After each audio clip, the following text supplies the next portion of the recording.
Hello there, and welcome to UK Diesel and Electric Railway Modelling. And today I thought I would go through what Hornby have announced today. So there's a whole bunch of things that are definitely of interest.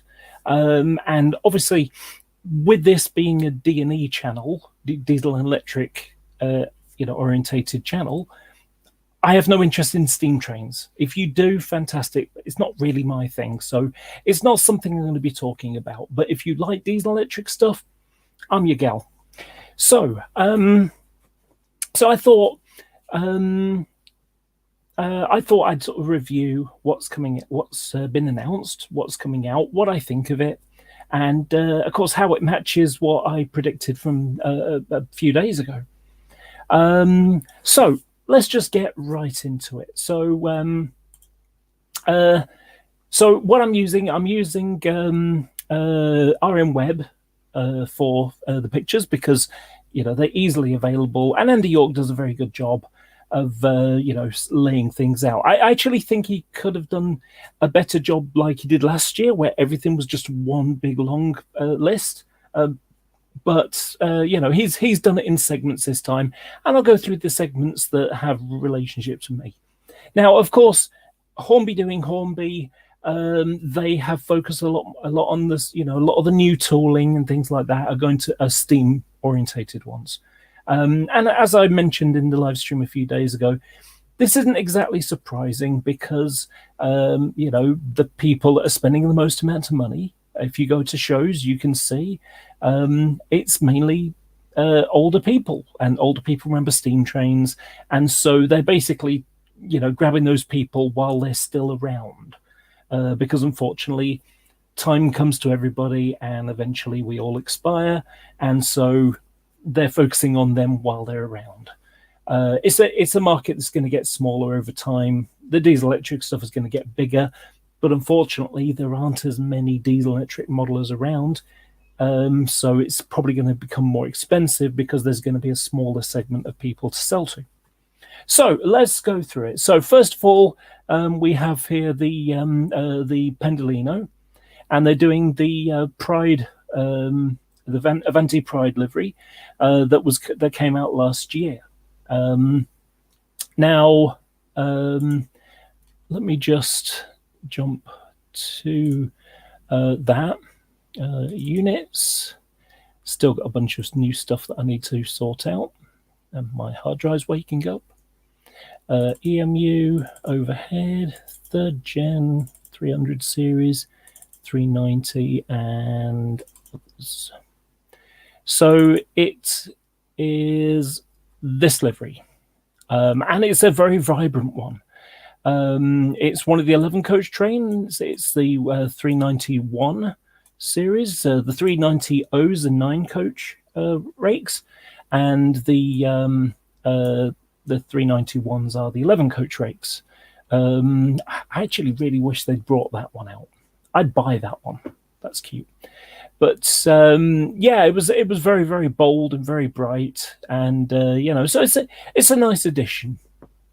So yeah, that's the first item, and they're also bringing out coaches to go with them. I say coaches; they're really cars because some are powered, some are not. You can see some have got pantographs, some don't. And in general, it's every other vehicle that's powered, which is the reason why I remember when I first had a go on a Pendolino, and I was impressed by the acceleration rate of them. That when you first, start off, the acceleration rate is pretty big, and this is because they have a distributed power, power system.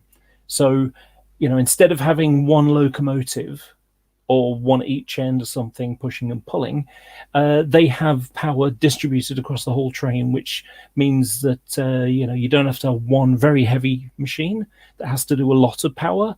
You can have lots of small powered ones in between, and it, like I say, it gives us better power to weight ratio, I suppose. So then we've got 87006. Now this came out in, I think it was 1983 from memory, and this was Intercity effectively playing around to see, because if you remember, bear in mind that we had BR Blue from 1965-ish onwards, and by the 80s it was starting to look a little bit dated, especially it didn't get cleaned quite so often, so things would look rather grubby, and it's like, okay, well, let's tweak things around a little bit. So they tried using executive dark gray and yellow. And there is something that's a little bit odd in this picture. I don't know what's going on here, because if you look at the body, the color there and the color of the doors, they seem to be a different color, which is not on the real thing. Let me, I do have pictures of that as well. Trains, locos, electrics, 87, 87O, others, and here it is. So this was it at Willesden when it was first done, with 12, if I remember, the 87012 here in Intercity, Executive livery, which came from the APT. It was inspired by that.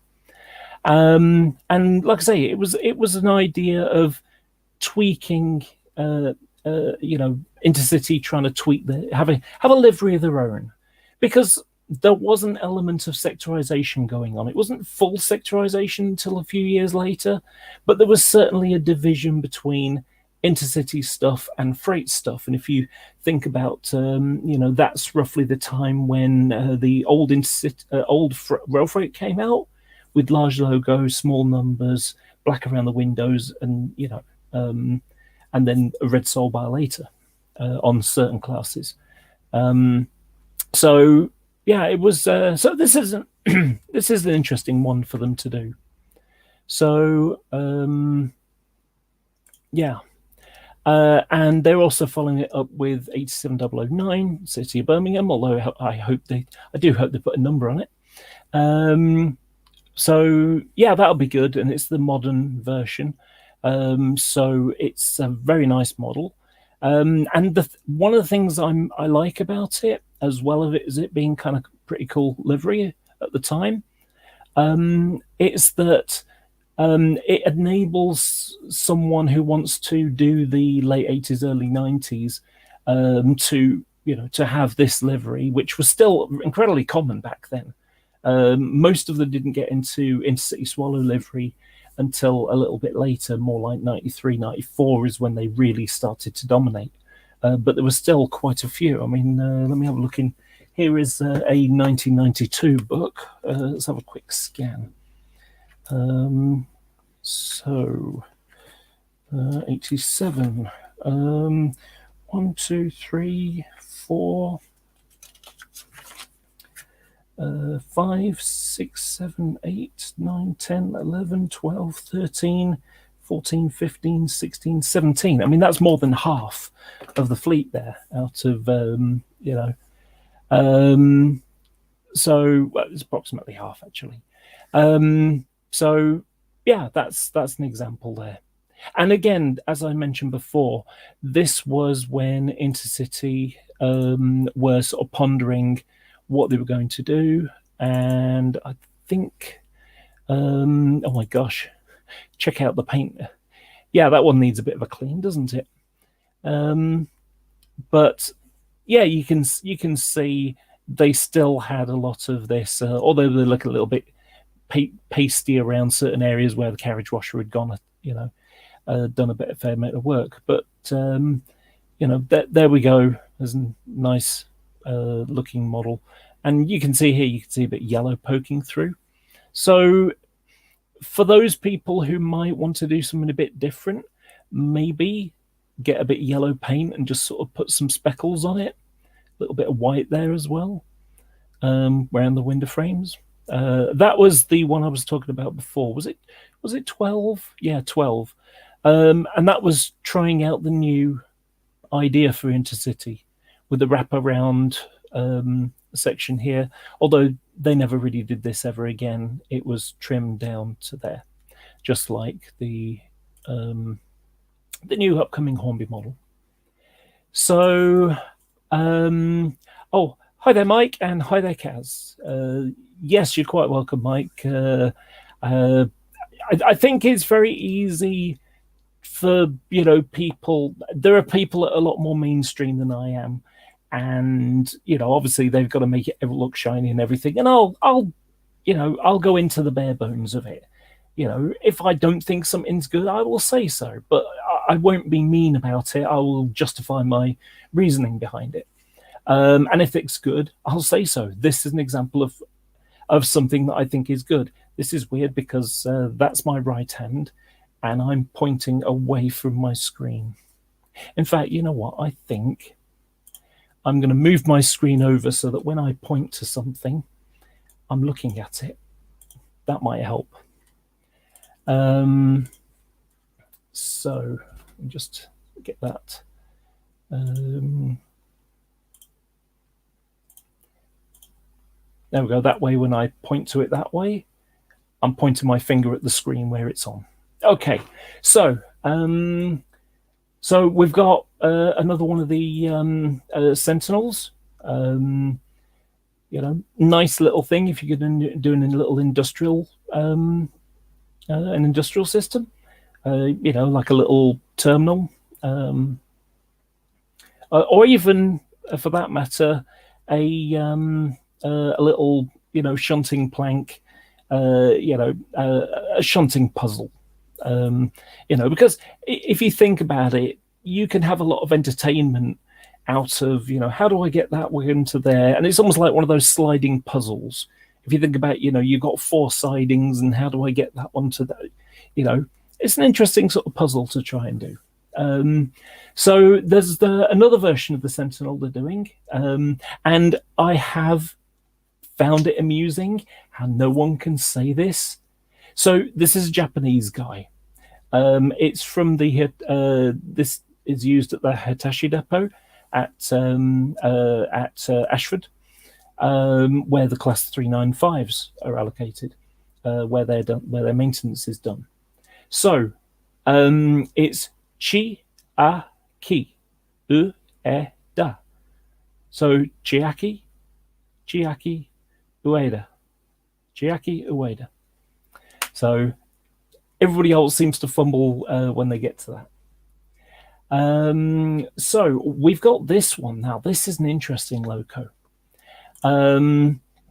This is a loco that was operated out of Stratford, and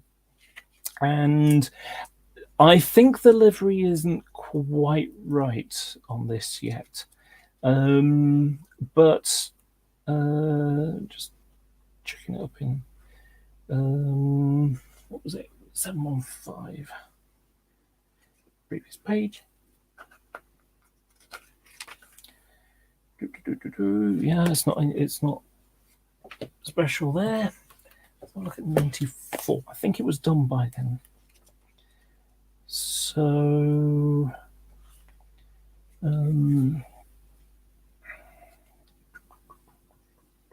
yeah. Okay, so I'll see what it says. Yeah, Dayglow Orange. So this is one of those models that's going to be interesting to see when it comes out, because, like I say, this is bright orange, and I have a couple of photos of it, as always, and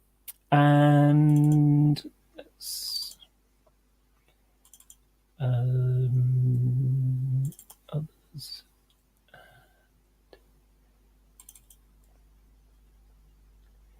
Okay, so I've got to change my screen share, and here we go. So this is the real thing, and the problem that we have here is, I remember seeing this loco, and it was Dayglow Orange. It was like a fluorescent orange. It was very, very bright. But unfortunately, photos aren't very good at getting such, pictures correct. They always look a little bit dark, a little bit pale. But this is a much bolder orange than we have if we. I'm going to put that on the other side so that I can just jump backwards and forwards. So there we go again. Okay. And you can see it here with the yellow. And like I say, it's not the kind of, so I want to look at any more of it. I think I might have had a couple. I think that might be the same picture as before. No, it isn't. I'm trying to see if there's something with orange on it. Okay, so it's like it's more of a tangerine kind of shade. If you look at the electric train heating and the clips for the electric for the multiple working cables there, you can see that this is much brighter than that. So, like I say, it'll be interesting to see what Hornby do with that. And like I say, if we look, I mean, it's got a Stratford Sparrow there, and because this was one of Stratford's locos. Now, something else for those people who may be more eager, so I want you to pay attention just over here and here as well, because if we look at this loco, you can see it's got a kind of like a light that shines down almost. And it's got a high intensity spotlight type thing there. Probably more like a Halford's car headlight, a bit like the Scottish 37s had. And, you can see again, it's got this spotlight there and another one pointing down. So it was just, like I say, it was a weird experiment that they did. It's never been done on any other loco. And so, it's an interesting one for them to do. Like I say, I don't think they've got this color right, but then again, they could have the color right, and it's just taking a photo of something. It doesn't come out as well as it really is. So, next thing, we've got a 56 in BR Blue livery. Now, this is one of the second type. I'm a little bit disappointed because I really would like to have a Romanian one this year. Just, as built Romanian one, not not a modern version of one which has had some of the grills changed and other details. So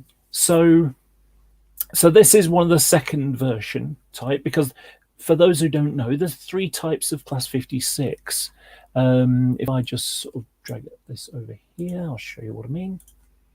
So diesels, oops, type 5, 56.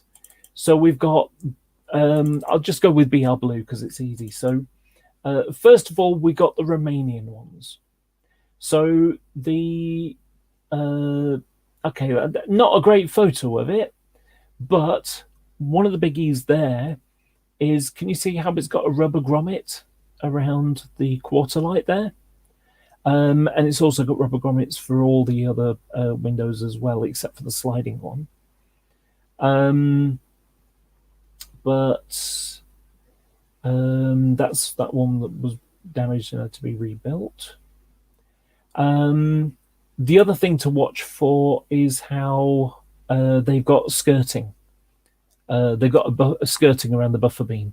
So cowling around the buffer beam.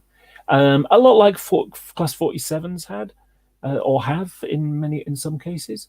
So yeah, that was the original ones that were built. These were built in Romania by Electroputer.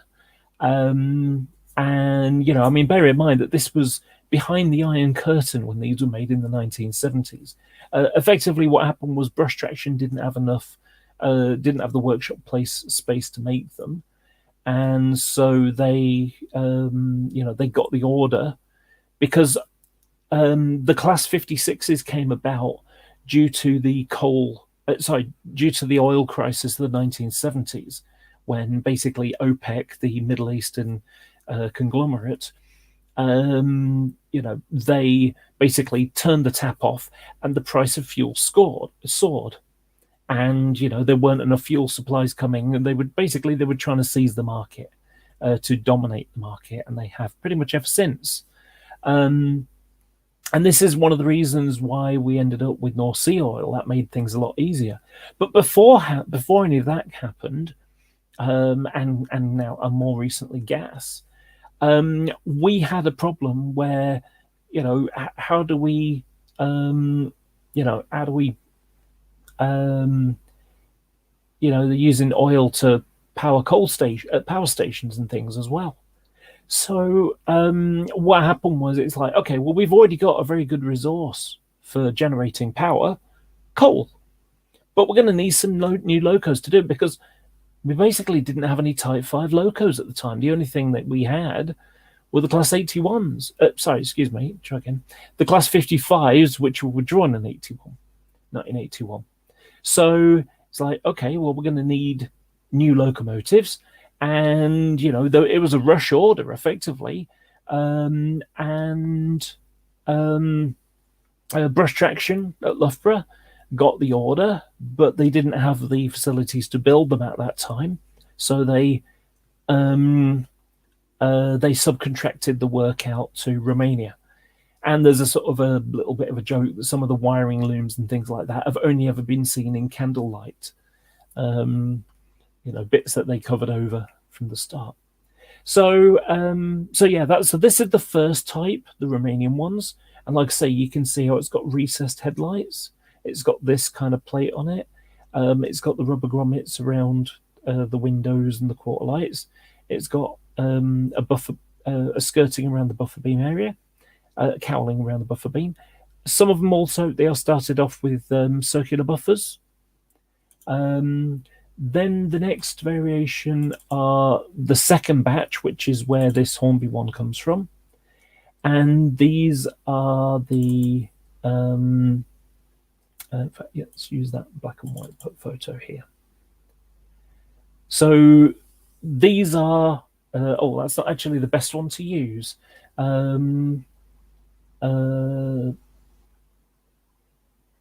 Yeah, okay, this will be fine. So, oh my gosh, the plate's upside down over the horn covers. which logo is that? 40. Need to find one other than 42. 51. Okay, that'll do. Oh, wait a minute. Is it 54 they're doing? 47. Okay. Okay, well, this will do. So for the second version, they still got rubber grommets around the windscreens, I think, but these are more window frames, and you can see that the quarter light section is built into the whole section there. The lights are recessed again. That's the standard, the early type of horn cover. And then we've got oval buffers in this case, and there is no cowling except for the lip where the body meets the buffer beam area.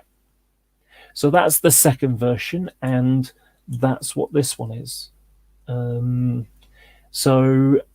this now goes to the third picture, which is 56086, which is the third variation. So, and I just want to nip back to this one for a moment.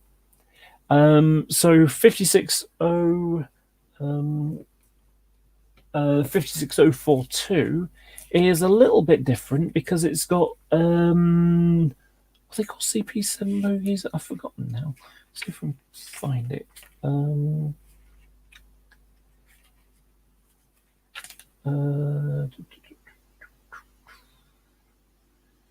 It doesn't say, but anyway, these are basically largely the Class 58 bogies because this was a test bed for that kind of bogie arrangement.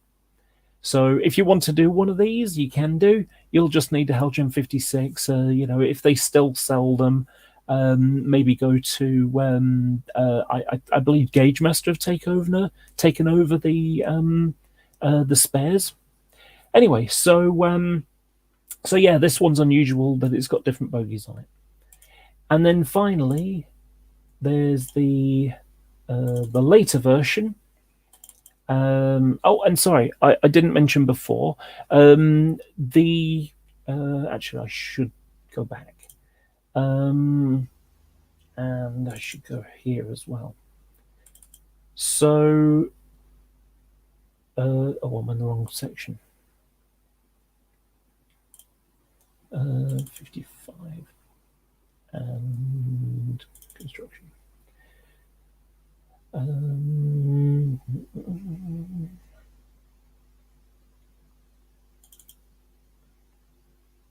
Okay, so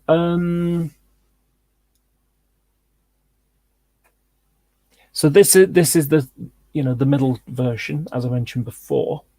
Now, and these ones go from 31 to 55. So 56031 to 55. Any of them in between, you can pretty much do, with the exception of 42, as I mentioned before. Now, there is, like so many things, there's sometimes an exception, and this loco is an exception. This is 56032, and along with 31, so 56031 and 32 had the buffer beam cowling on the bottom part as well. Excuse me, I've got hiccups. However, this is not there on the other ones. So these are two exceptions. But in every other element, they're the same. It's just that one little thing. I plan to do 56031, and I may buy that 56 in BR Blue to do it. And that's because and I'm going to be doing it with the cowling as well. I've already got the cowling put aside. And then finally, as I was going to go to before, there are the later version, the Mark III, I suppose you could say. Almost look, it's got sad eyes. And those have, these are the Doncaster built machines. So the previous ones were the crew based built ones. And these were the ones that were built at Doncaster. So they go from 56056 to 135, 56135. And the 56s were still being built as the 58s were coming, starting to come out. So 56, so the difference is again largely the same, but you can see that the windscreen is now a proper framed one, as are the side windows. The headlights aren't recessed anymore; they're now stuck on the top. The angle on the nose here is a lot flatter. The other version had more of a curve to it, and then it's got a large horn cover as well. And again, no cowling now this time. So it's a much more simplified design. But these are the most common ones. And so I happen to be modeling one in large logo. So this will do quite nicely for me. 56124, which was formerly named Blue Circle Cement. But I'm modeling it in one of the one of the ones that was largely based upon the far northeast, around sort of Newcastle and Sunderland kind of an area. So I'll be modeling it just like this, really. I remember it going through crew. So yeah. So the next thing on the list is this ScotRail 153. Now, ScotRail have done something interesting. So the 153s, if you didn't already know, were converted from 155s. They were split in two and turned into single car units. They were designed to take over from things like Class 121s and 122s on branch lines where there wasn't really enough traffic to to demand a 2-car unit. Cornish branch lines, little routes, things like that. Now, what Scotland has done is that they have decided that they're going to put these in the middle of 156s, and I think it was only 156. I don't think it's 158s. And so the idea is that they have more space for bicycles, which will allow people who do take cycling trips, especially in the summer, to be able to get up to the Highlands of Scotland and things like that, because that's what they're for. They're out for the middle of nowhere kind of places.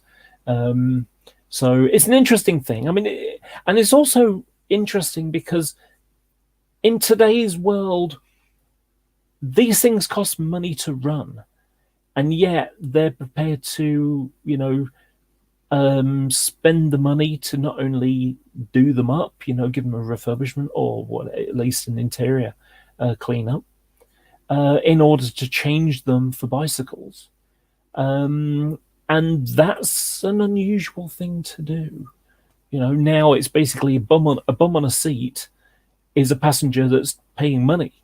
A bicycle sat on a rack isn't making money, and any bicycles that are sitting any bike space that's not being used is another place people who are paying money could be sat. So, like I say, it's quite a bold thing for ScotRail to do. Okay, so then we've got Hornby doing the old Lima Class 66. I have big problems with this, and it's only because I'm a detail nerd, basically. So most of the locos that you'll find, effectively, unless it's some of the very early rail freightliner ones and the former EWS liveried ones, they're most of the time you'll find that they're not correct, because a lot of the ones that came on in sort of the middle of Freightliner era, they were the low emission version, which have got an extra door in the middle. And also headlight covers are different. So if we were to look at 66-850, so let me go to Flickr. So 66850.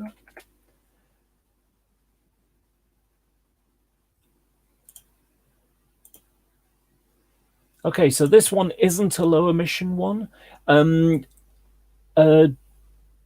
This is probably one of the ones that that Freightliner got rid of. But you can see that the headlights are quite different than the normal Y-pack lights, which is what the Hornby model came on. What the Lima model had and what Hornby inherited when they bought Lima. So it's questionable, I think. Sometimes I think that they should look a bit more closely and see which ones fit better. 66713, let's have a look, see what that one is. 713. So this one's not so bad. Again, it's got the wrong headlights, but it's not one of the low emission ones. You see it on the side, which has got two fans. Excuse me. 66721. Let's go back.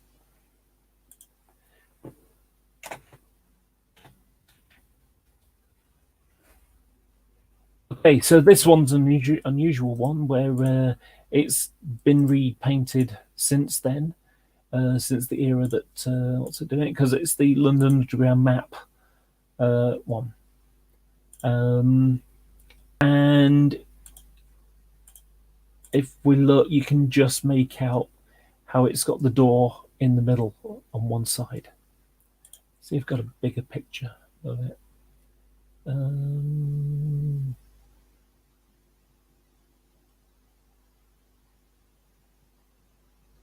Yeah, it's a very popular machine. Ah, there we go. That's a good one. There we go. So you can see how it's got the door in the middle, and it's got the modern headlights. So, like I say, this really isn't an appropriate one for Hornby to do, but it doesn't matter because the thing about it is, it's a reasonable priced loco. You know, I mean, it's not. You know, if you look at the price here, it's £75.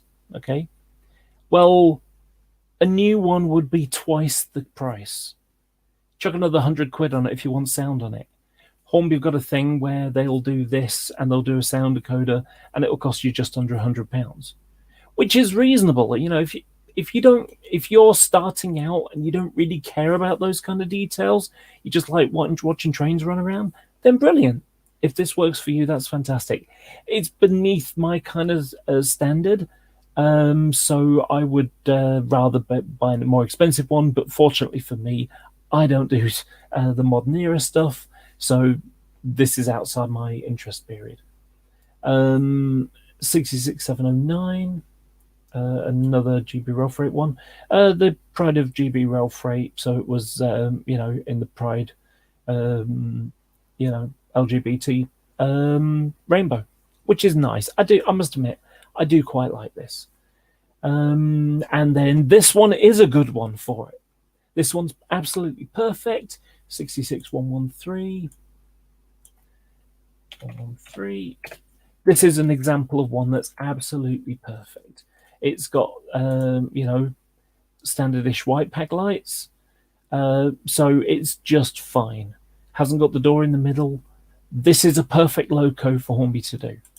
You know, and I think when it first came out, it had the 3-piece marker lights. Yes, it did. See, you can see there it's got the 3-piece, which is exactly what Hornby, what the Lima model has got.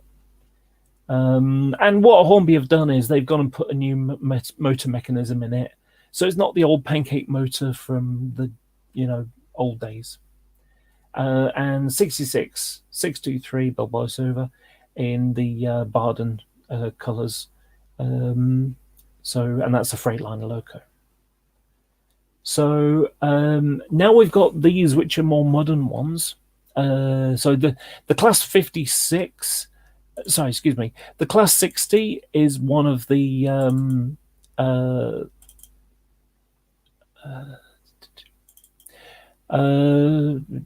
just, I've got a picture of it somewhere. There we go. So the Class 60 that Hornby do is one of the best models around. In terms of details, it's fantastic. The one thing that I do to mine, is inside all the gubbins you can see inside it. And so what I do is the grey's a little bit dark. The grey's a little bit like like the roof there. It's a little bit dark. So what I do is I paint it a pale grey so that you can see it better. But of course, they're quite old locos nowadays. They're built in 1990, the first one. So, or 89 actually, wasn't it? But yeah, it means that they're probably a bit grubby on the inside anyway, so it wouldn't make a difference. But that's just my little preference. Again, this isn't much use to me as it is because I don't do this kind of thing. The blue looks a little bit off, but then again, that could just be the way it's been photographed.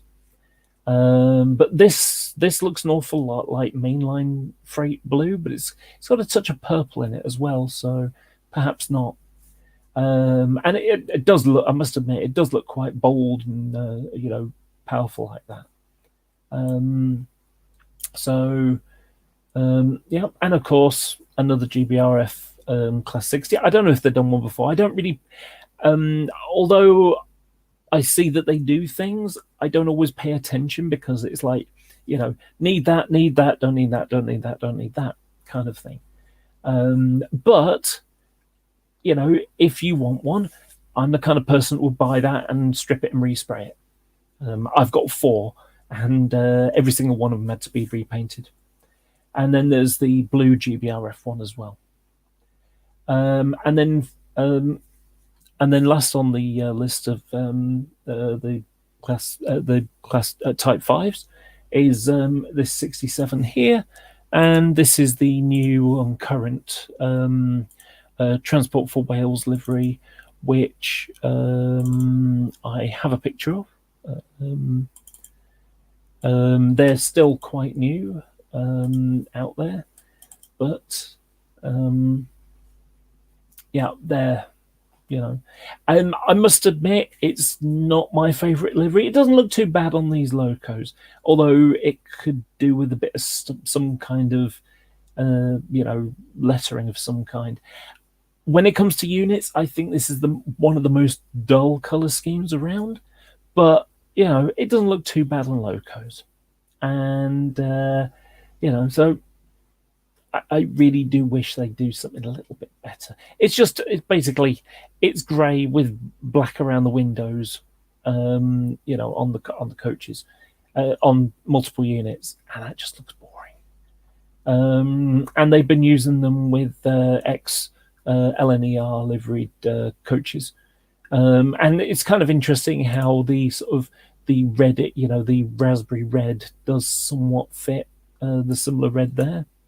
So, yeah, that's an interesting point. We'll come back to that later, though, because this is relevance later on, as you've probably already seen. So, so that's it for the locos, and going to go for coaches now. So, as already mentioned, they've got the Pendolino coaches. Now, the weird thing, and I probably need to look up this a little bit better, because there seems to be a coach missing. So this is a 11 coach unit, and the main train pack is 5 coaches, and this is another 5. So it means there's 1 missing. Now, I don't know whether there are, I don't know, maybe there's one that's the same. Maybe there's 2 blue ones or something, because these are sold separately. So I think I'd have to look it up to check the details, but so we now got, excuse me, let's take a drink.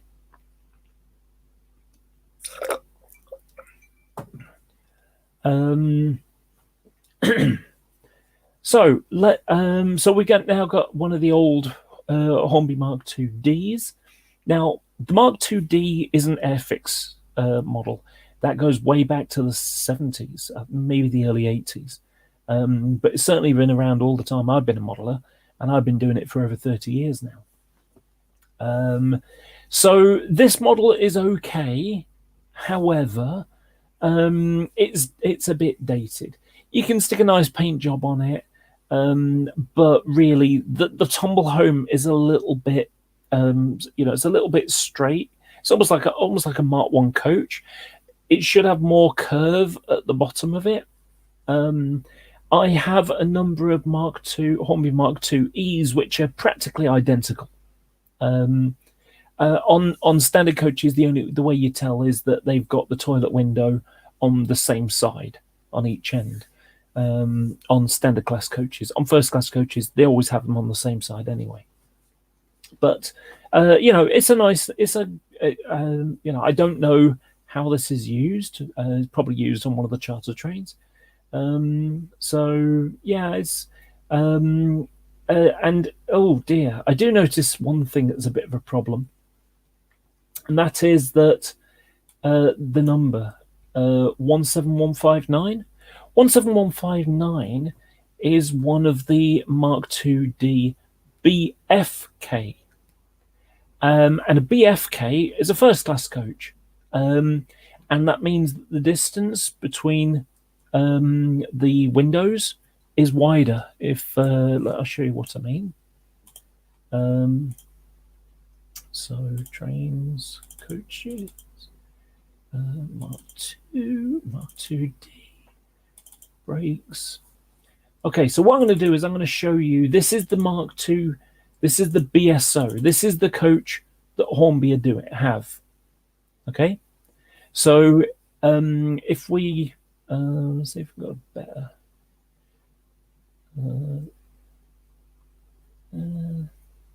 Okay, that'll do. Yeah. Yeah. See, the problem is it's not on the right side. Okay, that'll do. So, no, actually, I think this one will do. So, if we look at the distance between the windows, you'll see how this goes up to roughly the halfway. Can you see how it's a bit hard to tell? So you can see how the battery box here, you can see how the step is to the right of it, sorry, to the left of this piece here. And if we look at this, oh, it's the wrong side of it.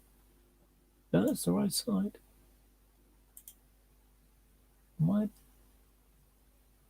It says D. I always remember it being a bit better than that. I think they've got the chassis on the wrong way around. Oh, wait a minute. Yeah, they've got the chassis on the wrong way around. You see how you got the compressor there? That's the compressor over there. They've got the chassis on the wrong way around. Okay, I'll have to use the other side. So they've got one large one instead of two small ones, but yeah, they're going to put. Oh gosh, they're going to put it on the wrong way around. It's very difficult. It's slightly more difficult to me explain it. But the primary thing, if we compare a BFK, which is the numbers that this is, so if we look at it, there's a lot more skin between the window frames. This is because it's a first-class coach, and first-class coaches give more legroom. So what happens is everything here is slewed over a little bit more. If we look at the distance between these two windows, you can see there's a lot more distance there. Let me just bring that up and bring that down. There we go. Oh.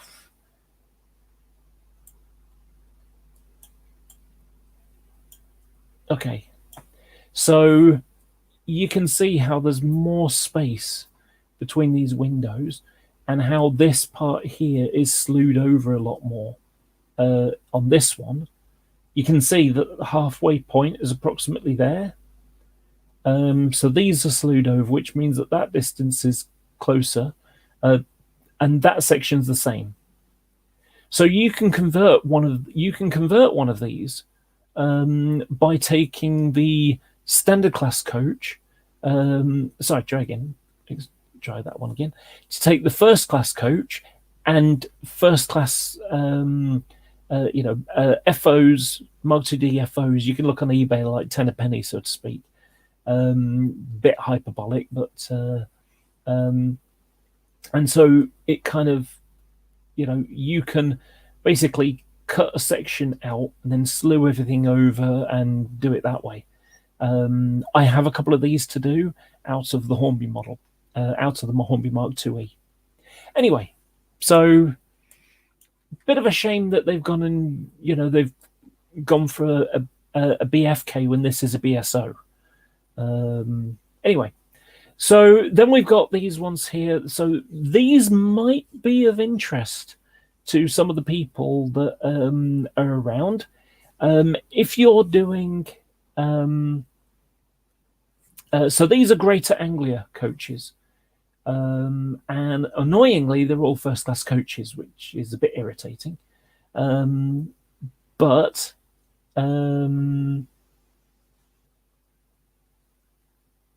yeah. Oh, it might be the only way that you've got to paint this livery. So I can imagine people buying them, swapping bodies and chassis just so they can get the right livery. But these are basically the Greater Anglia livery, and they've just gone and put rail charter services. These have been currently used upon the, or certainly were during the summer, They were used on the Staycation Express, as it was nicknamed, which was what we're operating on the set on Carlisle, and it had basically social distances seating. And people, instead of people going off on Spain to holiday to Spain or something, they were going up and enjoying a day out and traveling over the Settle Carlisle behind some good traction and things like that. Equally, those have been used as well on the same thing. These ones much better. These are Mark II F BFOs, BSOs, excuse me. So then we've got some more of the 16XX series of buffet cars. These have been done in, as you can see, the Southern Region Green and sort of standard BR Maroon. Originally LMS did the maroon ones, but then they became standard throughout. Now, these are very nice coaches. I do like them a lot. I need to get a couple at least. I've got one actually in a box just over there, where I intended to modify them and turn them into these. This, some old, some Batman ones that I've gone and converted, but I never got around to finishing it. But I'm going to finish it because I've started. There's no point in letting it all go to waste. So yeah, these are interesting. They're a really useful addition because one of the trains, they were used on cross-country intercity services. So this would be something like, York to Plymouth or, something like that. And generally it was the northeast southwest route they would be used, normally in 6 or 7 coaches rakes.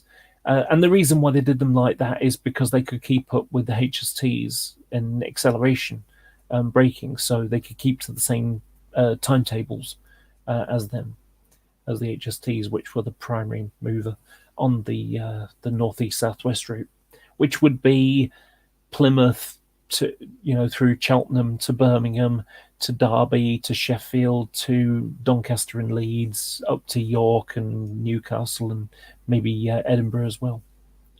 So, but yeah, these are very nice. One little thing that I noticed, Jenny Kirk did a video last week, and when I was looking, it's like, oh, they seem to have had air brakes, but no air brake distributor, which was a little bit weird. But you can get the parts, so it's something you can do. There's a similar one that's a DRS one. So this one is an interesting one for them to do. This is the one of the a coach from the Intercity mobile track assessment train, and it just so happens that I'm modelling that a rake in that livery, but I'm not modelling that one. So if we go to departmental modelling and Western Region, and it was a train that sort of toured around. Think of it as a precursor to the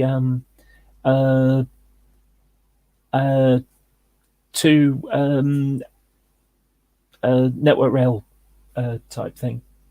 So, and this is the rake I'm going to do. But anyway, the some of the coaches that they did have were some Mark 1s.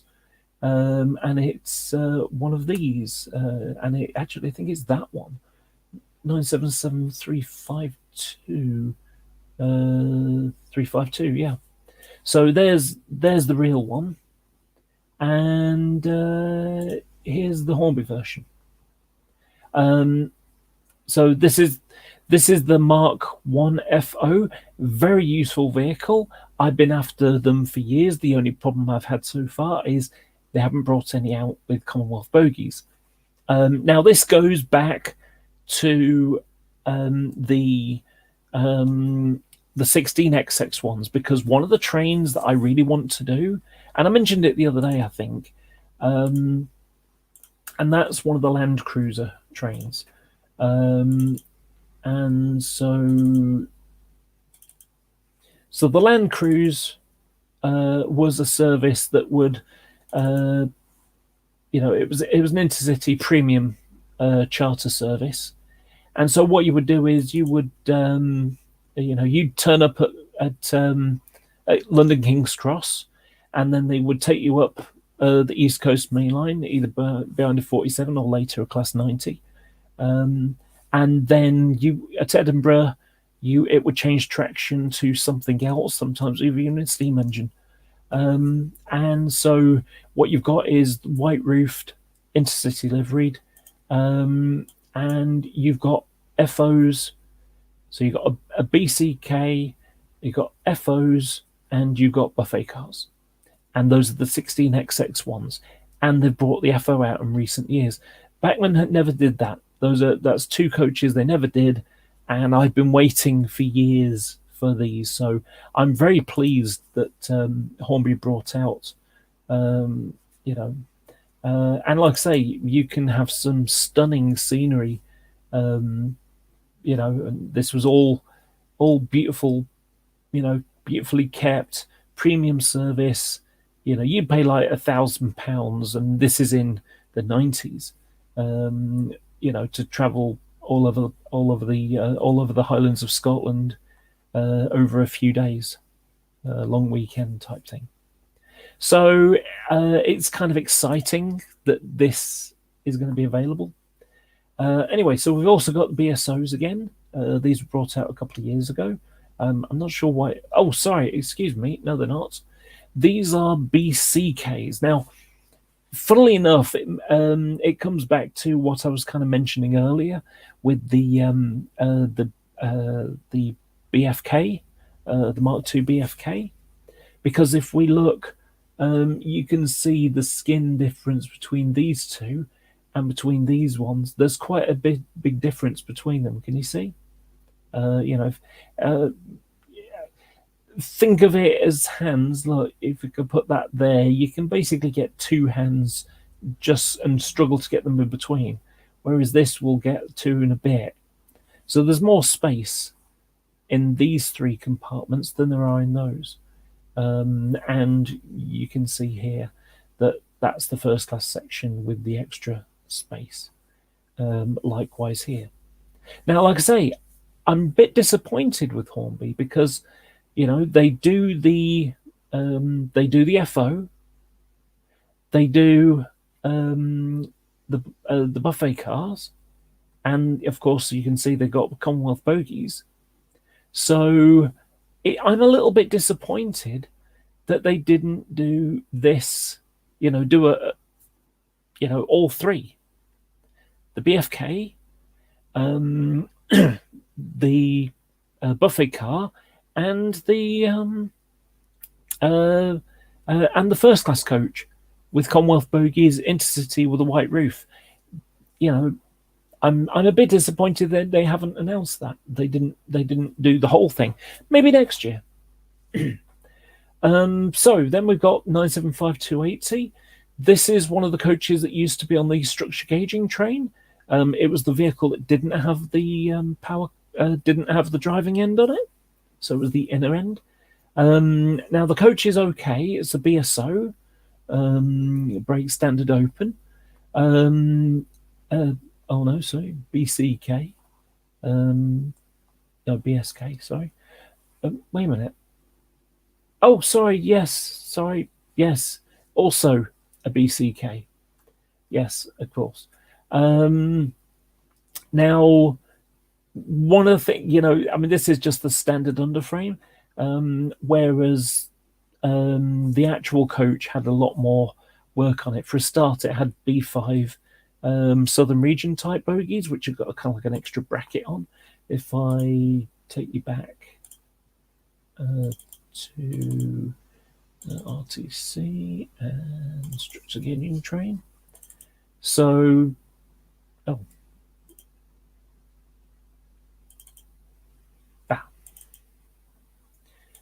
So this is the train it used to be. A structure gauging train was basically, it was designed so it could be push-pull.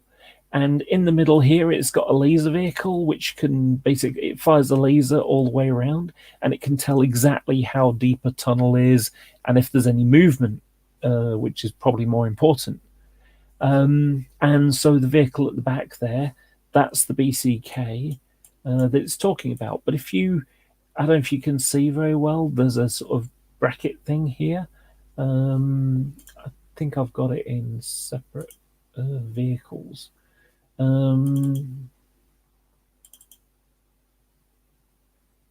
Okay, that's when it had Commonwealth bogies still. But later on, I mean, this is the vehicle that Hornby doing right here. And you can see it's got B5 bogies. Oh, sorry, B4 Southern Region bogies. If it was B5, it had like a big hefty bar there, but you can see how it's got this kind of bracket thing. This is the kind of bogie that would be used on the Southern Region electric units. I don't know what difference it makes. It's just a thing. So, yeah. Excuse me, I'm going to have another drink. My voice is crackling up a little bit here. Excuse me. So I'm pleased to see that they're doing sleepers again. And we've got a couple of versions here. So they're both so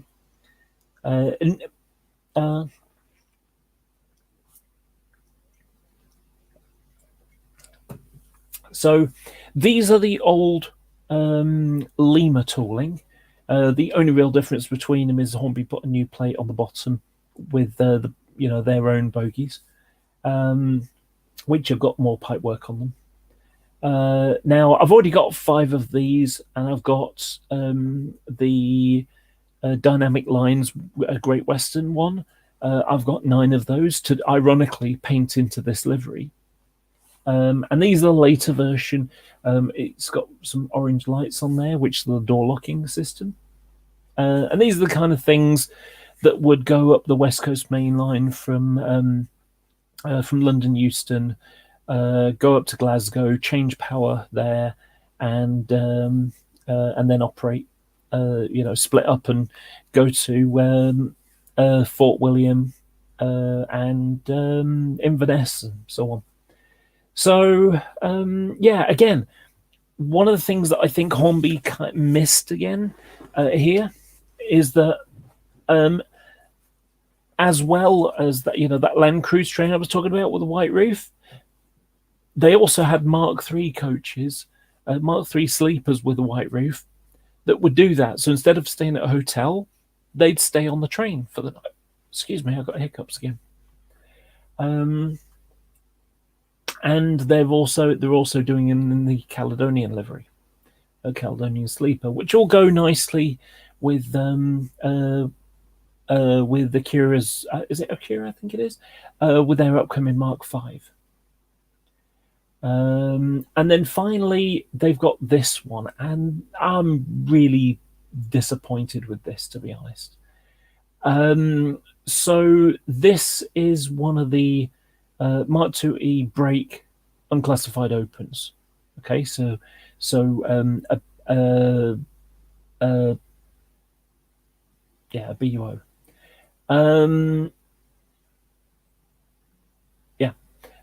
Now, the thing about it is, this is just a standard class coach, and they're going to paint it over 3 of the compartment windows.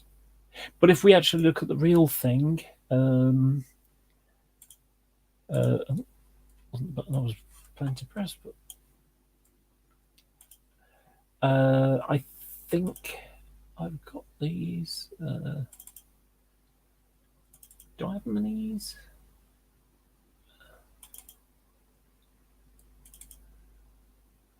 I thought they were all Fs.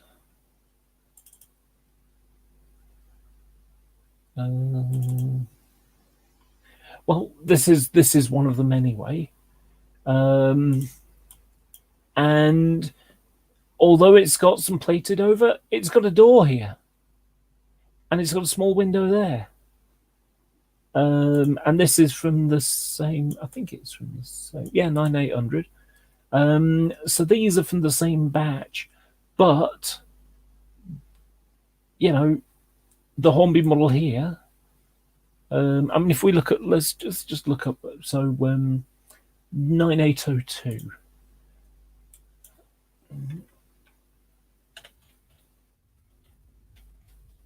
See what I can find. Okay. Oh, I think it was.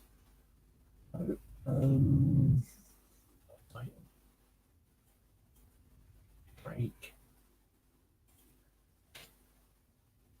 There we go. Okay.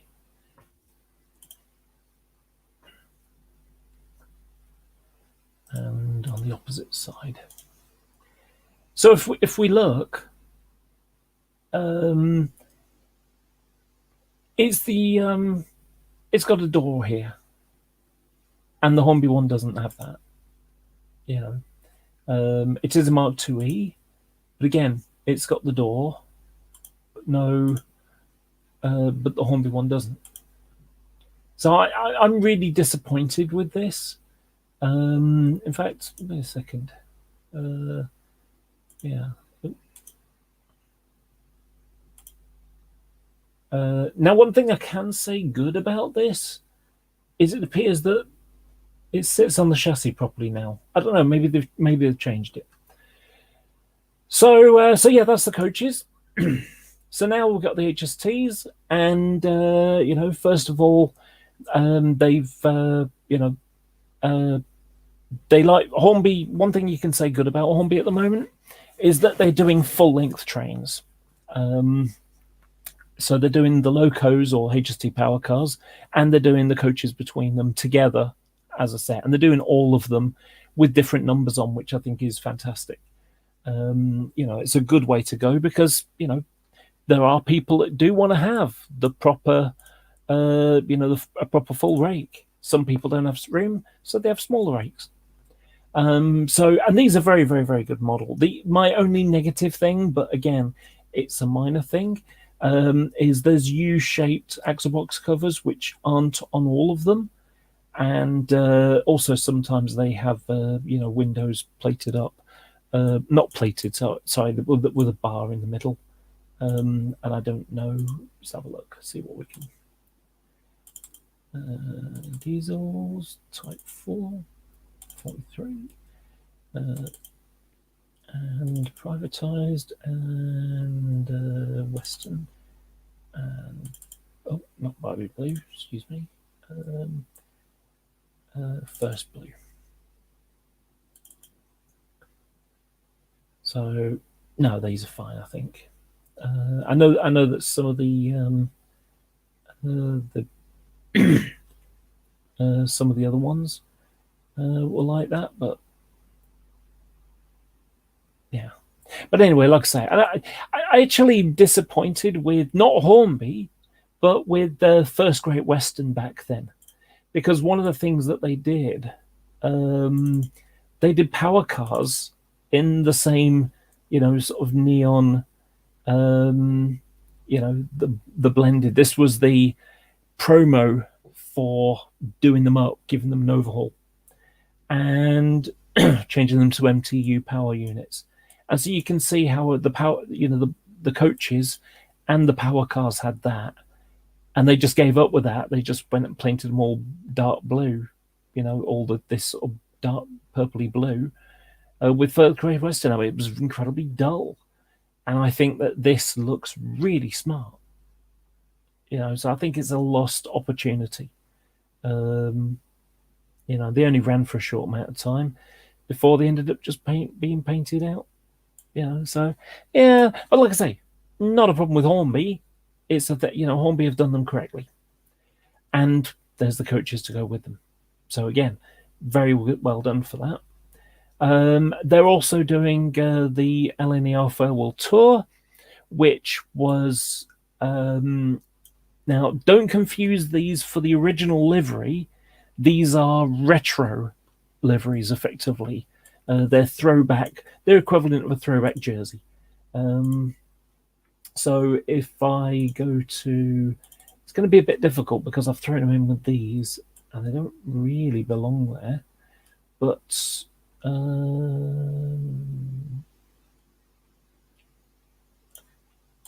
There we go.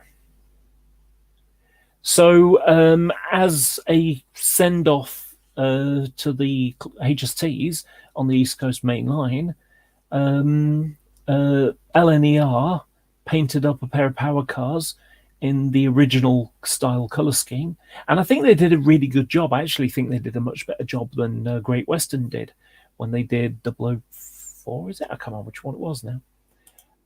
Because what they've done is, although they've got the circular headlights that have been, sort of flush fitted to the front, they've gone and painted done the white the silver strip around them, which does give them the same style as the original ones. So this is the final train: 1, 2, 3, 4, 5, 6, 7 coaches in the original. I can see a little different tweak that they modelled here. Normally on HSTs, the white doesn't go up; it just goes to the end where it's black. But again, like I say, they've gone and made it look like the originals did in 1976, 1977. So yeah, that's kind of cool. And that one shouldn't be there. They should be in there. Oh, we'll be coming back to this in a minute. So, and there are the coaches that go with them. So we got a couple of firsts, so TFs, because on HSTs, they're called trailer firsts. They're not called TSOs or an FO. They're just called TS or TF, or a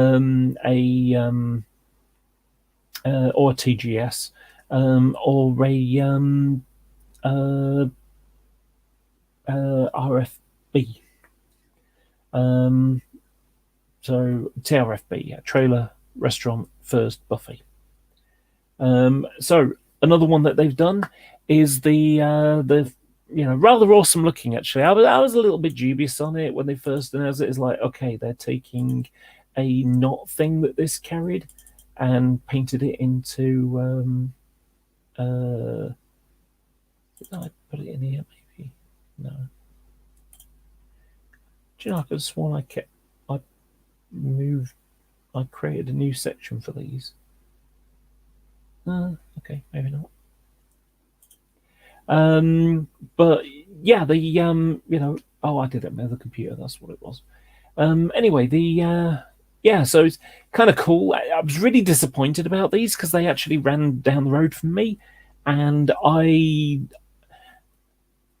thought they would come to Manchester, but then I heard they were going to Crewe, and it's like, oh, well, that's a shame. Okay, well, I won't go and see them then. And then I discovered that, a couple of hours later, they'd gone through Guy Bridge, which is like, 20 minutes away. So that was disappointing. And they're also doing the coaches. There is one that's a little bit weird, which is it's a trailer guard standard, and this isn't a standard class coach. The whole train is first class. So this is actually a change where it's now got a trailer guard first. So it's a TGF instead. But it'll still have first and that kind of stuff. It'll probably just have seating that's a little bit odd. They're also doing LNER coaches, which go with the power cars that they've done in recent years. So now I'm going to go to the railroad stuff, more kettles. This is the Lima tooling with the new Hornby motor in it. Same again. Very interesting color scheme.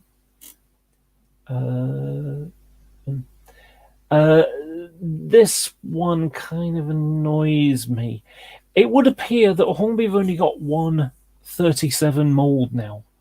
Now, when in the old days of Lima had loads of them. they would have different nose, head code box types. You'd have different grills, all sorts of little different things. But it appears that the only tooling they seem to have got from Lima is this one, which is a refurbished, so it's something that you get on a Class 37-4. And you can just about make out that this is going to be a box head code, center head code loco. Well, of course, 37510 is one of the X split head codes which have had the front ends flushed on. So, despite, I'm pretty sure that, let's have a quick look.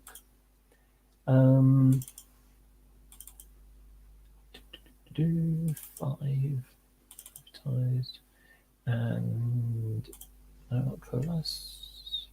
Okay, I know they've got 7s. You're a Phoenix. So why couldn't they have done this one? They should have done this one because it's got the right box head code at least. I mean, yeah, it doesn't. It has one of the windows plated up, and the horn grills aren't the same. But it's railroad. It doesn't really matter that much. But having the box head code, I think not picking one that has this would be a much better choice for them to have done. So I just find it a little bit, dubious that they did that. Likewise, again, same kind of thing. However, this time 97302, which does have a box head code.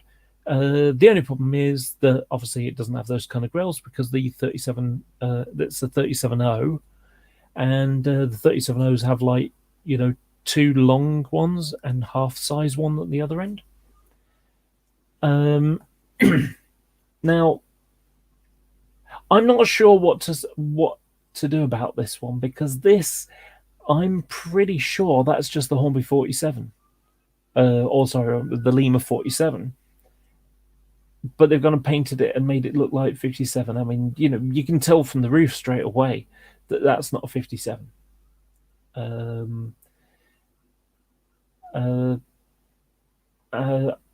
I'm guessing this has got sound in it or something. I'm not sure. Now, this isn't a bad one. Loco carried that livery. Not sure about the what's it there, the plate over the boiler port, but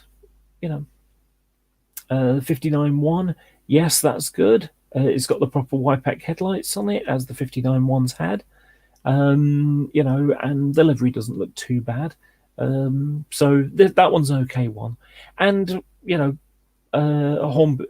Lima's model was pretty good, actually. Their mustard was much better than... that's a different matter. Again, 37521, and there it is with the box head code one, by the look of it. Center head code box. Okay, that was a special one done in the... I think it was the 70s.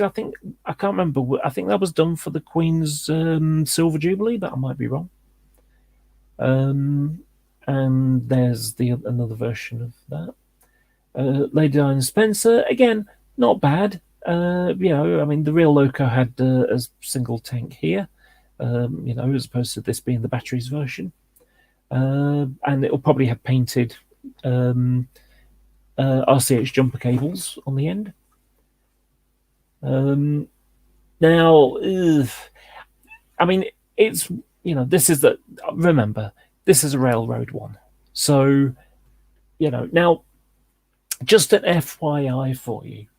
So this goes back to the 1970s, I think it was, late 70s, maybe even into the early 80s, but I'm pretty sure it was the 70s.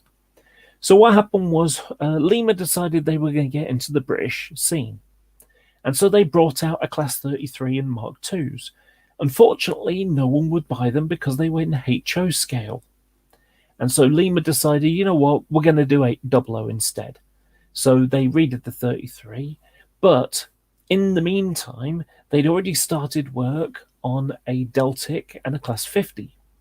So this model is about, is like a centimetre or so short. The bogies are HO bogies. So they'd already started development on it. So what they basically ended up doing was making a new bottom chassis plate and the body shell mold. But the bogies came off the the HO pre-production that they were already started on. And it's a real shame because that was a moment that could have changed railways. Because one of the problems that we face is that effectively we do, for people who do 4 mil, most of us do double O gauge, includes myself, and that's kind of like narrow gauge because what we do is HO track and double O gauge model. So it's 3.5 foot to the foot, 3.5 millimeters to the foot track, and 4 millimeters to the foot model. It's like having a big fat tall person with tiny feet. It just doesn't look right. And so 16.5 mil between the wheels, between the rails, and it should be 18.5, 18.83 for the people who do EM and P4 respectively. So this is a sound one, but again, it's a budget one. So we got some old style wagons. These are very old models. The newer version of this is a lot better. Again, the back one of these is better, So I can't really say a lot about these kind of wagons because they're a bit before my time. So next vehicles we're talking about new tooling, and this is for the Southern Engine luggage van. Kind of gone by the time I'm modelling. There were a couple left in departmental service, but they're more aimed to the steam and sort of transition period modeler. But it's nice they're doing them, and they're doing the Winston Churchill's funeral one, which was in early 60s, I think it was. So that's a simple one there. So Hornby bringing out a bigger brother to their Ruston Hornsby. 60 something DS? I can't remember now. 40 something, I can't remember. I don't really know industrial shunters very much. Some of them did actually work on British Rail. In fact, I do have an example of one there at Reading. So yeah, they did operate for British Rail, and so it's kind of nifty to see them. And so they've got a green one, Roundtrees. That's the Roundtrees factory up in the northeast, and looks like a departmental shunter for the southern region. And ironically, I think it was the same loco. 20. Yep, it's the same loco there. So yeah, that's nice to see. And you can just about make out there's the box there, which was like on the other picture. So yep, that's that one. And we got train set stuff. Tends not to be any use to me because I'm a little bit beyond train sets. But sometimes you find something interesting thrown in, and there doesn't really seem to be very much here. It's all old stuff, I mean, even the Freightliner flat is like one of those 1960s triangle ones, I think it was, or and as mentioned before, the BCK, nice addition. Like I say, now strangely, it's on B1 bogies there. I'm hoping when it comes out, it's on the proper, it's on the Commonwealth bogies, which are correct for that livery in that era.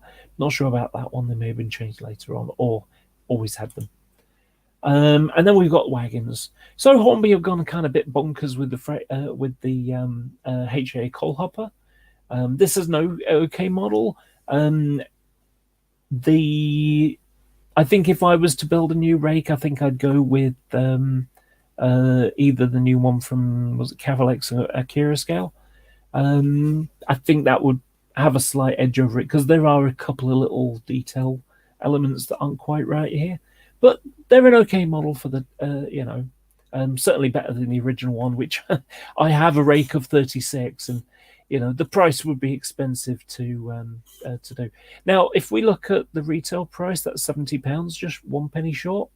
If you drop 9.5% off, you can usually get about the price of the box shifters like Hatton's. Obviously not Rails of Sheffield, because that's nonsense went on before. But maybe, from some of the other people who sell things off a little bit cheaper. And then we've got the original one. Now, they didn't really carry them like this. It was only, one or two hoppers that was like this. The rest of them had small Royal Freight Coal logos on instead. And you can get them like that, or with the HFA it's got. So yeah, they have different braking systems. But yeah, they put the canopies on. I remember going to Toten one time and seeing stacks of them there. And so we got the same thing again, where it looks like some Barry markings as well from South Wales. And then we've got the CDA, which again is a very nice model, with the covers on. I have a rake of the old ones in blue, and of which there are still a couple around. But I don't really model that far down the country, and so I'm tempted to turn them into CBAs, which were the limestone ones that went from Margam, Margam and went from Peak Forest area down there. So, and you can buy them in singles, canopies or not, CDAs. And then we've got some kettle, some steam wagons that might bridge transition periods. I don't know how many of these. I don't know if this operated as a tool van or something. I've never seen one, but that doesn't mean to say there wasn't one. Likewise here.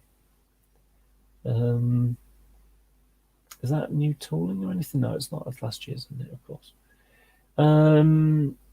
Now Lomax can be useful. Certainly carrying, things in departmental sector.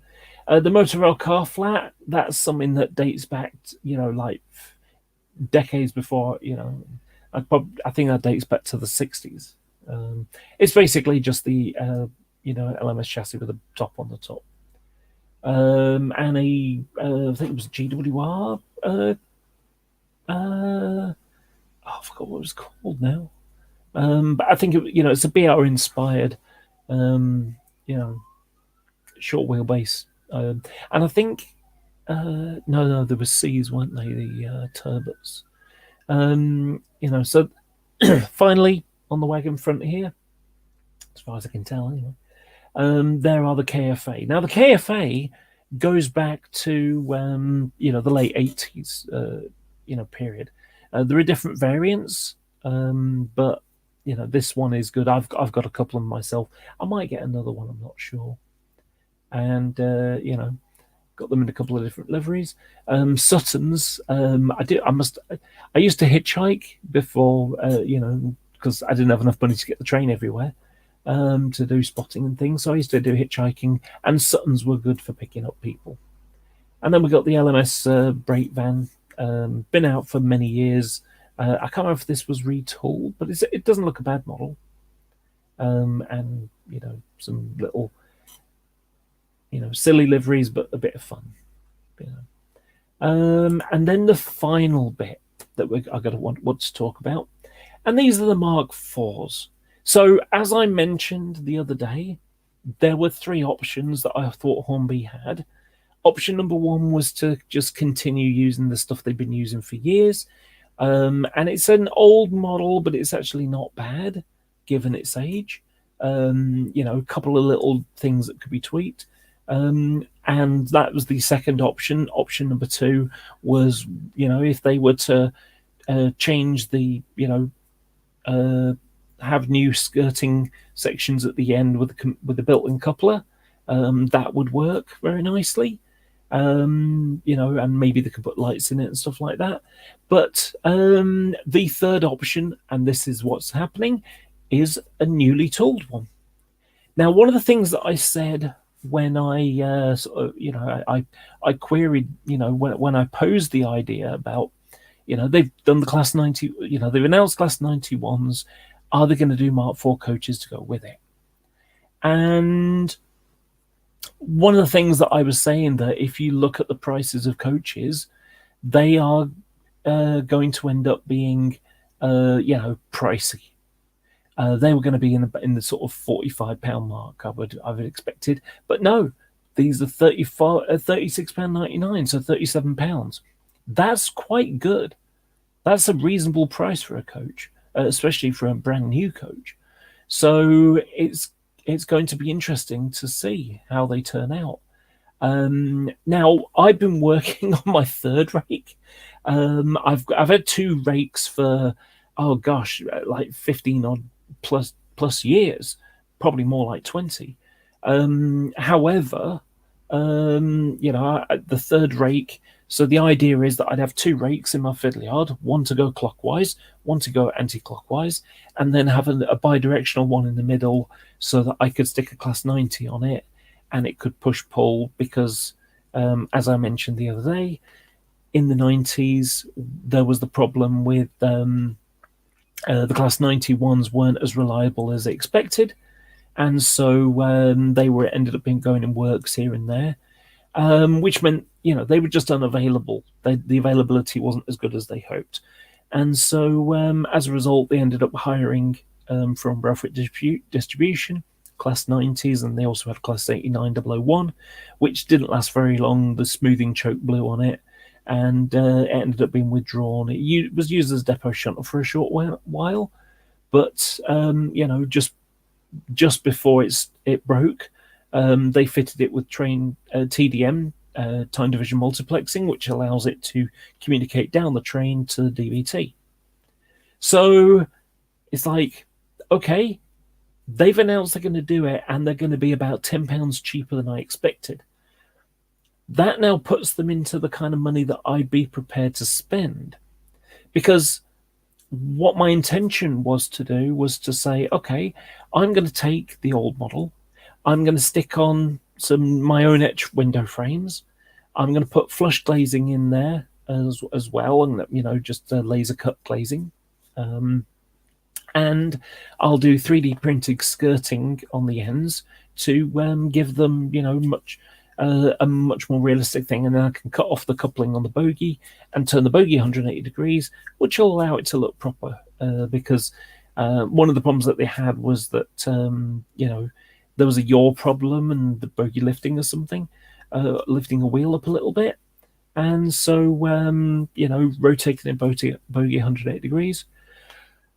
Excuse me. Oh, sorry about that. That cured the problem, and they've run perfect ever since. The one vehicle that doesn't have it turn around is the DVT. So, I have two choices at present. Option number one is just buy the new ones, and option number two is to buy a DVT and do the other ones in between, and I think I could do them really good justice, possibly even make them better than what these new ones are going to be like.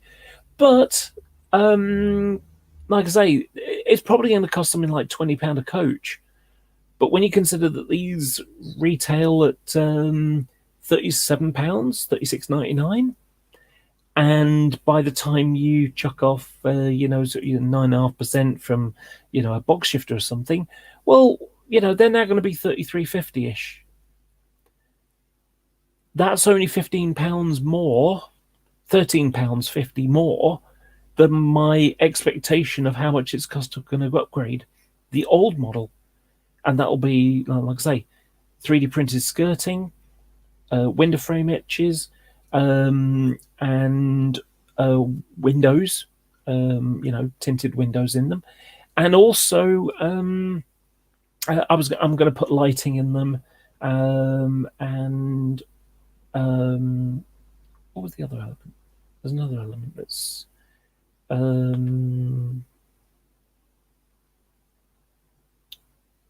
I've forgotten what it was now. There was another thing that I was going to do to make them better.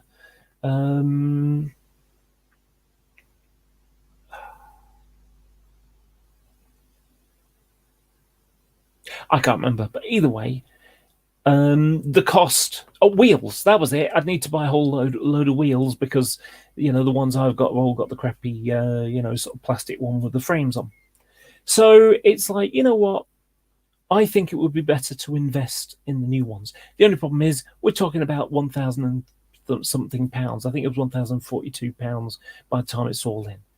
So the DVT is about £36. Is £63 for a coach, and then the coaches themselves are 33. And if we look, we can see how what they're doing. So we've got an open first with accessible toilet. So we got so a couple of first class coaches. We've got Sentinel class coaches, a TSOD, which is a disabled, has a basic, all it is, you go through the door, you go through the partition, and then just inside the door, a bit like Pendolinos, they've got a flip down seat for, but a disabled space for a wheelchair. And a buffet car and a DVT. So now, in my modelling period, much like these ones, they run in rakes of 9. So you got 2 first-class coaches, a buffet car, 1, 2, 3, 4, 5, 6 standard class coaches. That's 9 plus the DVT, which is 10. So yeah, I do. I think if I'm going to buy a brand new loco, having a brand new rake of wagon coaches to go with them. And like I say, that it's expensive, but these are a key component of my layout when I run it on the East Coast Main Line setting. So they're doing that. Another little element that they've chucked in there as well is this, which is 43013, and it's one of the buffer-fitted power cars. Now, in case you didn't already know this, and I'm sure many of you do who've watched this, the Class 90 ones were introduced early. The first one was unveiled to the press in 1988. Or was it end of 87? Maybe even, I can't remember now. I don't know why I'm going there. So Intercity and East Coast Main Line. So what happened was they introduced 10 locos because they made a sort of an early production batch, and then they made the rest of them. So any problems that they might have in the first batch, they could do any rectifications for when they made the second and final section batch. So the first 10 of them, 91001 to 010, they were introduced during 1988, and they needed something to haul, so they used Mark III coaches. And what they did was, they put buffers. They converted some of the rakes to have buffers on, and then on the other end of the train, let's see if I've got one. You can see these are with Mark IIIs. That's a nice photo.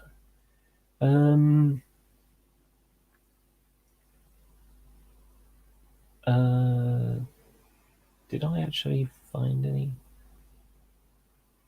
No. Okay, well, on the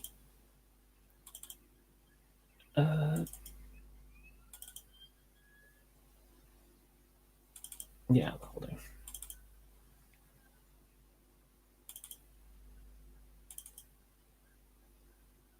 do. So yeah, on the other end, they would have one of these.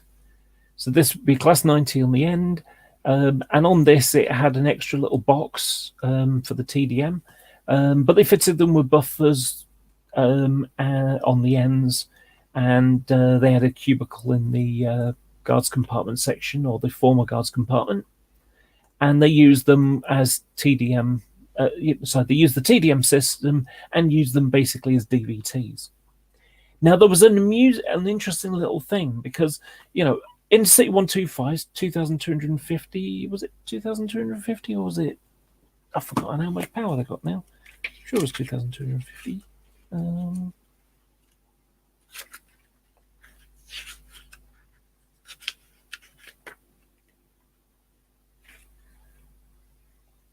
Yeah, 2,250. So what happened was with Intercity 125s, you have a power car on each end, and that's optimal power for a race like that. For the Class 91s, well, they got 6,300 horsepower, so they've got a lot more power, and they didn't need the power cars to be powered. They only need them for the electric train heating, generally, and to be able to push them. So what they ended up, so when they ran them, well, they ended up with a problem. They kept having electrical problems, and I think it was, alternator flashover or something. Because what happens is, diesel electric locos like this, they have motors attached to the axles. And if you've ever had, back in the day, one of those little round things that sticks on your bicycle tire, and when you go, it turns the light on. When you move a motor, it creates energy. So what was happening was when it was being pushed, when it was being pushed or pulled, effectively the motor was generating. The motors were generating energy, becoming a dynamo, and basically surging the power, the power systems. So as a result, they ended up having to use them.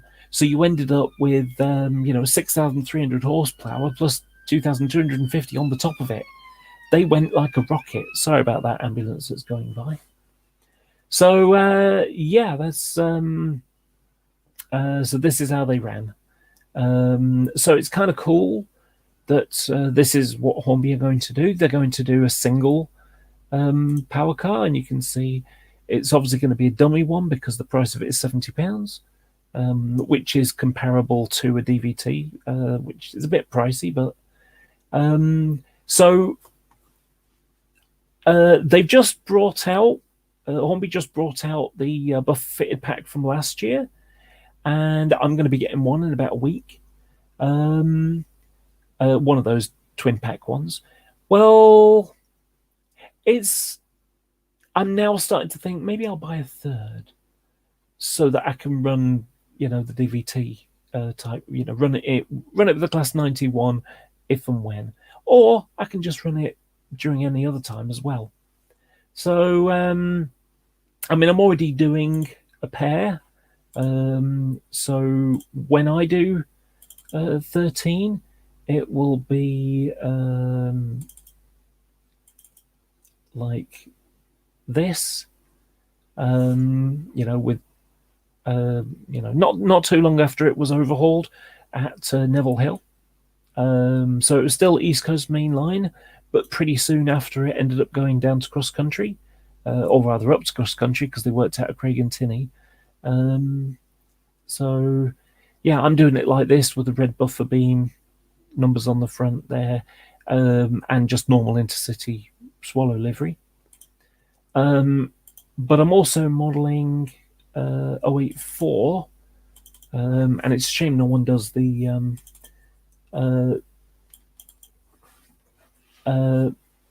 but this was a cross-country one, and this had the yellow end from when they were the DVT variant, use them as DVTs. So, it's like, maybe I'll do the later one like this, and the ones that exist now, I'll do them as normal ones. So that's that's that. And then as they were doing already, they're doing the GNL ones, which came out of the beginning of privatization. So 1996, 97 is when they started to appear. At first, the locos had silver lettering, but then they settled on with gold. Personally, I preferred the silver, but I don't know, if it kind of reminds me of Trump. He just puts so much. Gold is often used as a sign of prestige. The problem is that I think it gets used too much and it ends up gaudy. So that's kind of why I don't like the gold that much. And then finally, they're doing, not finally, and then they're doing them in the LNER livery, which they're currently carrying. And, I suppose if you wanted to, you could, if you're modeling a slightly earlier time, you could rub out that and put the Virgin logo on. And then finally, as sort of hinted at before, they've been reusing them with on the Transport for Wales livery, and so personally, I think they should repaint them. But then again, if they did, they'd just paint them sort of this horrible, just plain grey, with sort of red at the top there, and I think that would just look boring. I do quite like the swooshes kind of thing there, and the way it blends from across the coaches. So that's basically it. I've explained what my feelings are for the things that have been announced for the next year. I think there's one comment I could make about the HSTs. So, and I said it last year, that with them doing the Class 91, and last year they announced they were doing a rake of intercity livery coaches, which was it BN or NL? I've forgotten now. That's not the one I wanted. Was it BN15? I think it was. Was it NL15? I remember it was 15 because I looked it up earlier. BN15, so Bounds Green 15. And when because HSTs used to be allocated to Bounds Green, as well as Neville Hill and Edinburgh Creek and Tinney, but when they just when the Class 91s turned up, they changed Bounds Green into the electric loco depot, and they still get HSTs there. They'd just be for servicing, but they wouldn't be allocated, and they'd be their main repair facility. So yeah, last year they announced BN15, whereas I think if they'd gone for one of the rakes that had the buffers fitted, they could use 91s, the Mark IIIs, and the buffer fitted power car that they announced last year, and use that. Of course, although the rake is fine for the East Coast Main Line, it would kind of have maximized its use a bit. So it's all like a slightly missed opportunity. Anyway, I don't want to be talking all night because I've got a tendency to do that. But I also know that Jenny Kirk is going to be talking about the Hornby Range as well. So you might want to nip over to her channel. She has a good understanding of many of these things as well. So I think, you should go in there. I might even go in there myself. So I hope you enjoyed this. Leave a comment if you like what even if you don't like what I said and you have an opinion about it, that's fine. I don't expect everyone to agree with me. I do want to say one last thing, and it's something that people have been asking for from Hornby for years. And Simon Kohler, you still haven't done it. When are we going to see a BR Blue liveried Class 31-4? People have been asking one for years, and we still haven't got one. How about next year? Goodbye, everybody. Enjoy your day. Take care.